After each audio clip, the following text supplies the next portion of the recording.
Hey everybody, how's it going? Hope you're having a lovely day. Welcome to today's episode of the United States Military is Getting F, but not anymore. I'm your host, Louis Rossmann. Today we're going to be discussing right to repair as it pertains to military equipment. One of the biggest criticisms I get when it comes to right to repair in other fields, people will say, I get it when it applies to a laptop or a camera or a cell phone, but you can't have that in the medical field. You can't have that in the military where lives could be at stake if something is not fixed. And I agree halfway.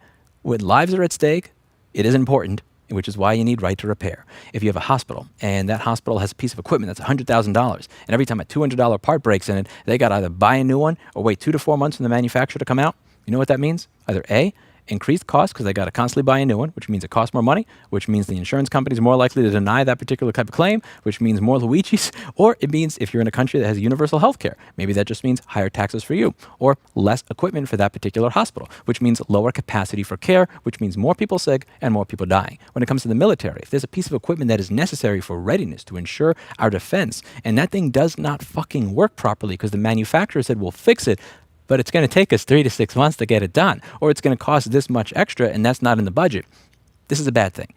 Equipment needs to work, whether it's medical, whether it's my crappy laptop, or whether it is in the military. Now, this is something I went over on this channel 5 or 6 years ago with the Marines. I went over this with the Marine Corps with Captain Ekman, who was a logistics officer in the United States Marine Corps. I've also went over this when it came to an executive order that Biden signed on right to repair. He signed the general order on right to repair, and then he signed another one about not another one. It was another section of that order going over military's problems with right to repair. If you check this out, this is from whitehouse.gov from archive.org. Not later than 180 days after the date of this order, submit a report to the chair of the White House Competition Council on a plan for avoiding contract terms and procurement agreements to make it challenging or impossible for the Department of Defense or service members to repair their own equipment, particularly in the field. One of the hardest places to find a manufacturer-authorized repair person is when you're in the middle of Afghanistan and somebody's bombing you. You need the Army and the Marines to be able to fix their own equipment in the field. And this went absolutely nowhere. 4 years, nothing. Good intentions, was in the order, nothing really happened with it. Here, I want to read you something from the Secretary of the Army. I'm not going to read the entire document, but I'm going to read the section that is relevant to right to repair. As Secretary, my foremost responsibility is to ensure the lethality of our Army and the defense of our nation, the United States, and its people. The President gave us a clear mission: achieve peace through strength. To achieve this, the United States Army must prioritize defending our homeland and deterring China and the Indo-Pacific region. Deterring war, and if required, winning on the rapidly evolving battlefield requires soldiers who are physically and mentally resilient, rigorously trained, and equipped with the best technology available. To accelerate modernization and acquisition efficiency, the Secretary of the Army shall identify and propose contract modifications for right to repair provisions where intellectual property constraints limit the Army's ability to conduct maintenance and access the appropriate maintenance tools, software, and technical data, while preserving the intellectual capital of American industry. Seek to include right to repair provisions in all existing contracts and also ensure those provisions are included in all new contracts.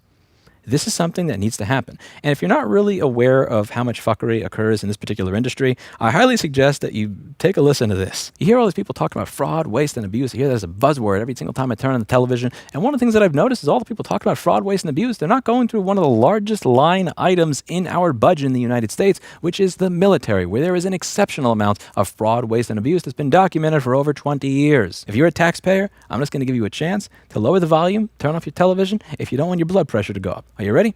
This, Bill, is an oil pressure switch that NASA used to buy. Well, their oil switch, with all of the cabling, costs $328. This oil switch, we paid over $10,000 for it. So what accounts for that huge difference? Gouging. What else can account for it? That guy's awesome. It goes on for an hour.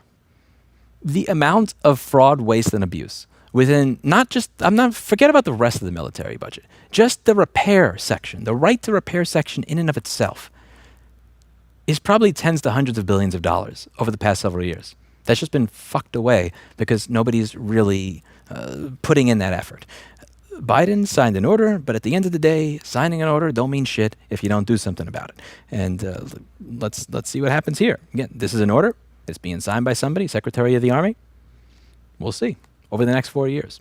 I hope they do something about it because the ability to fix things that are this expensive, that are used for our national defense, is very, very important. And I don't care whose administration it is. I don't care what's next to their name.